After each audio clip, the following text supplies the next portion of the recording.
Меня зовут Залилов Фидель. Более 10 лет я работаю спасателем. Об этой профессии я мечтал с детства.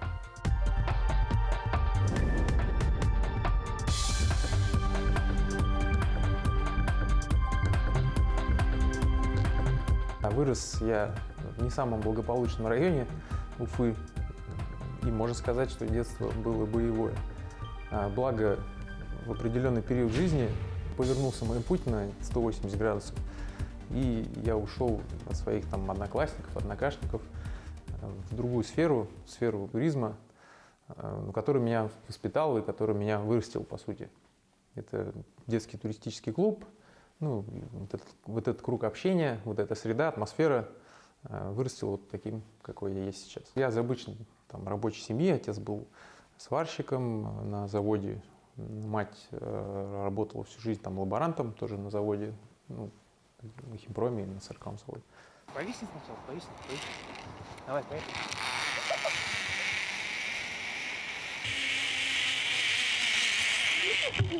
О, молодец, вставай. Это был 97-й год. Мне было тогда 15 лет. Я вышел на балкон, и мой сосед позвал меня, поедешь в поход. Я так, поехали. С тех пор жизнь поменялась в корне. Жили в палатках, ходили по пещерам, более 2 недель в далеком районе. До ближайшего населенного пункта было более 40 километров. И жили автономно в полевых условиях. Благодаря мужу мы Села? в Башкирии, Все, погнали. можно сказать, путешествуем. Бывали в разных местах, в пещерах. Победа, Мурадымовскую ущелье ездили не так давно. Детям нравится и мне. Когда взрыв домов, что-то такое, где приходится рисковать тоже жизнь, конечно, волнуюсь. Бывает неожиданно, какой-то ЧП, и они выезжают. Месяца 2 не было даже. Уже привыкла.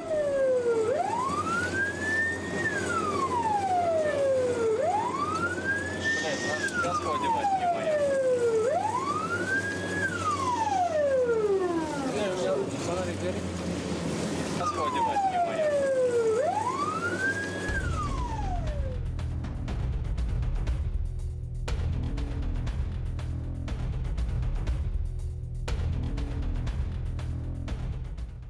В коллективе спасателей нет такого, что руководитель дает указания.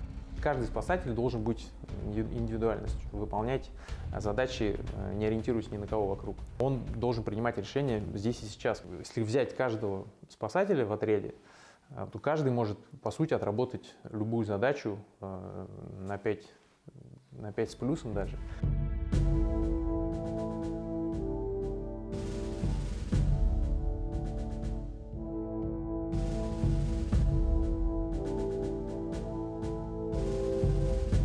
Каждый спасатель у нас имеет по 10-15 специальностей. Это у нас и водитель, прежде всего, это доврачебная подготовка, противопожарная подготовка, это альпинисты, это и спелеологи, это и какие-то другие виды спорта, это у нас и взрывники, много-много чего. Сами понимаете, что хилому человеку не дотащить ни пострадавшего, ни тот же самый инструмент, который весит практически как сам пострадавший. Это все выполняется в каких-то замкнутых пространствах, в предзавалах. Поверьте, что это очень-очень тяжело. У нас свой вид спорта такой есть. Многоборье спасателей МЧС России. Это такой своеобразный экзамен своей профессиональной подготовки.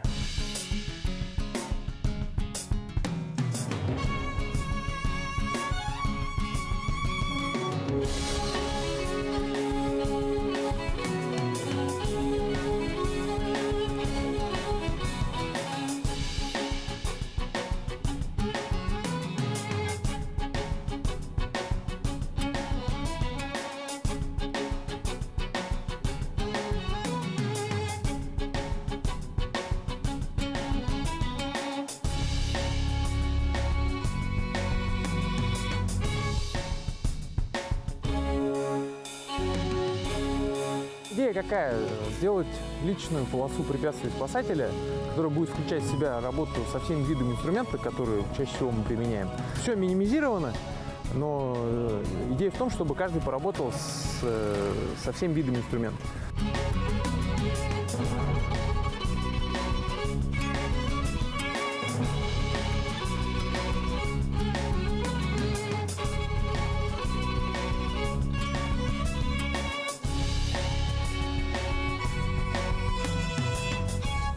19:40. До этого было лучше, сколько, 18, да? 17:48. Хорошо, я не верил, что можно за 18 сделать. Кажется, за 15 можно сделать. Да, я никогда не называл себя спортсменом каким-то, да, и даже как-то вот до сих пор не считаю, что я там спортсмен. Я любитель. Ну, где-то лучше получается, где-то хуже. Спорт — это главный источник вдохновения, то есть главный источник энергии в любом случае, но без фанатизма.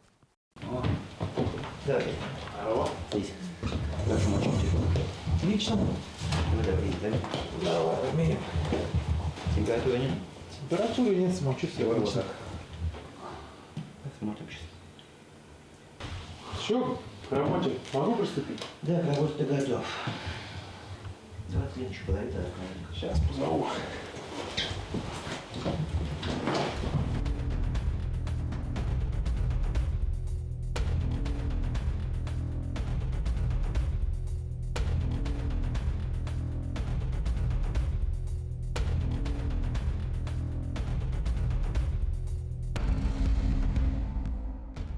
Подледный поиск, зимний поиск — это сложный вид работ, опасный, особенно на течении. Ну, ребята опытные. Самое сложное, что может быть в нашей работе, это не технические задачи, потому что они решаются, да.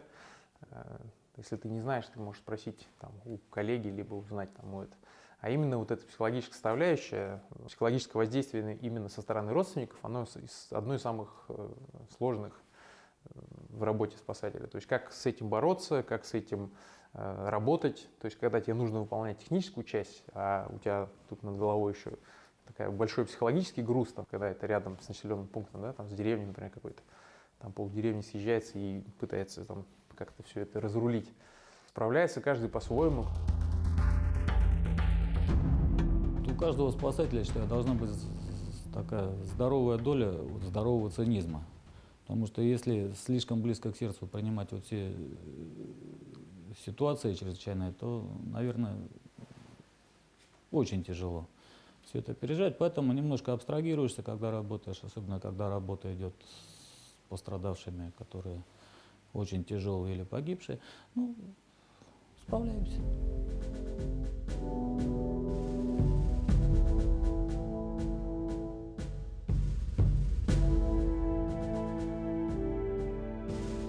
Случаи выезда, значит, серьезные, типа ДТП, типа обрушения зданий, суициды и тому подобное. То есть там, где есть угроза жизни.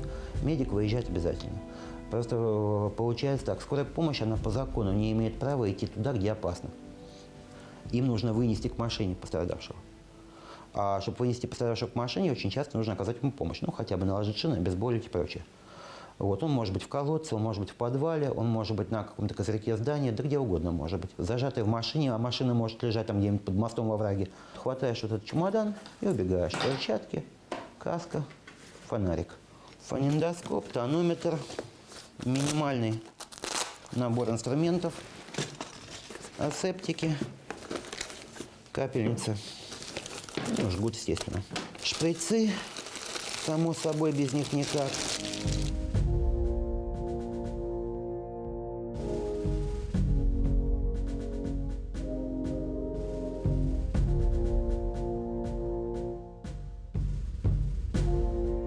Мылкинская дамба, Дальний Восток, мы там работали 52 дня. Доходило до того, что пришлось шить человека ночью на столе, без света, без ничего. Наши газеты, по-моему, писали об этом.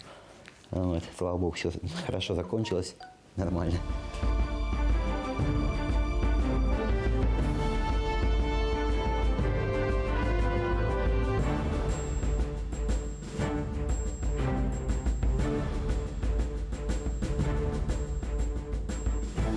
Вспоминается момент, я работал еще в другом отряде, в горах упал мальчик, порядка 60 метров. Ну, он крепко расшибся, и пришлось как бы приступать к закону. Нам запрещено производить какие-то медицинские операции, то есть вкалывать даже нельзя, там таблетку даже нельзя давать, а какие-то доврачебные там операции можно делать, там шину наложить, там еще что-то такое-то.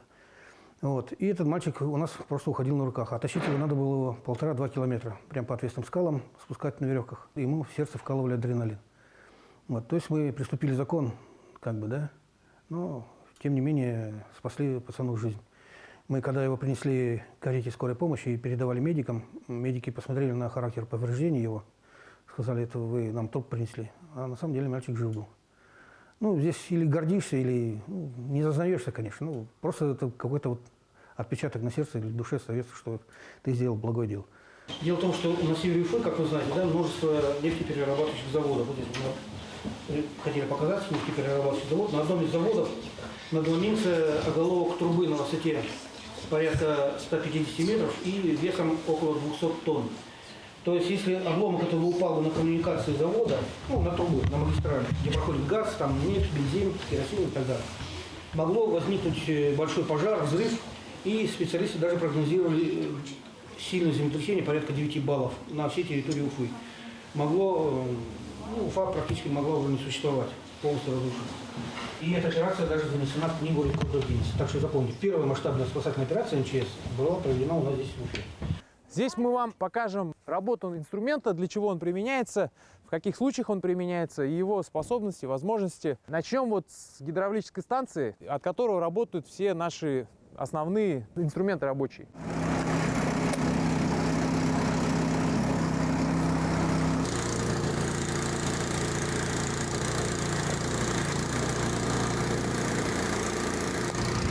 Каждая какая-то чрезвычайная ситуация по-своему уникальна.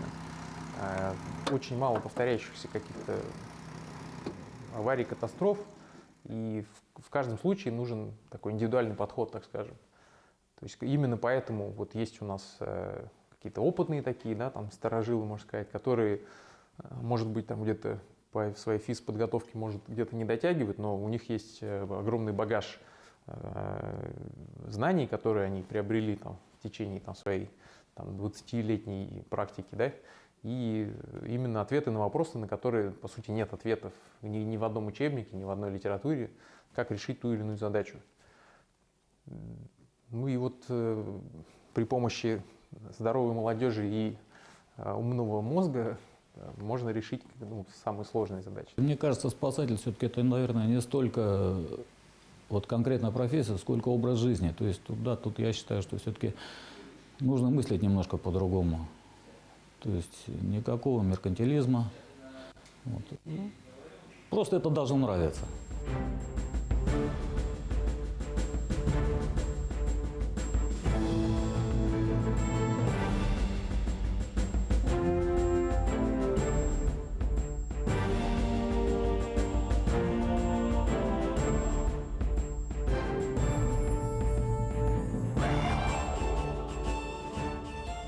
В какой-то момент в жизни я понял, что жизнь проходит не так, как я думал. Я пересмотрел какие-то свои там мысли и решил, что необходимо наслаждаться ежеминутно тем, что у тебя есть сейчас, получать от этого удовольствие, жить в полной мере, полной жизнью, чтобы в любой момент времени ты мог оглянуться назад и понять, что у тебя все отлично там. Ну и самое главное, чтобы в конце жизненного пути еще раз обернулся назад, посмотрел на все свысока и сказал, что, здорово получилось.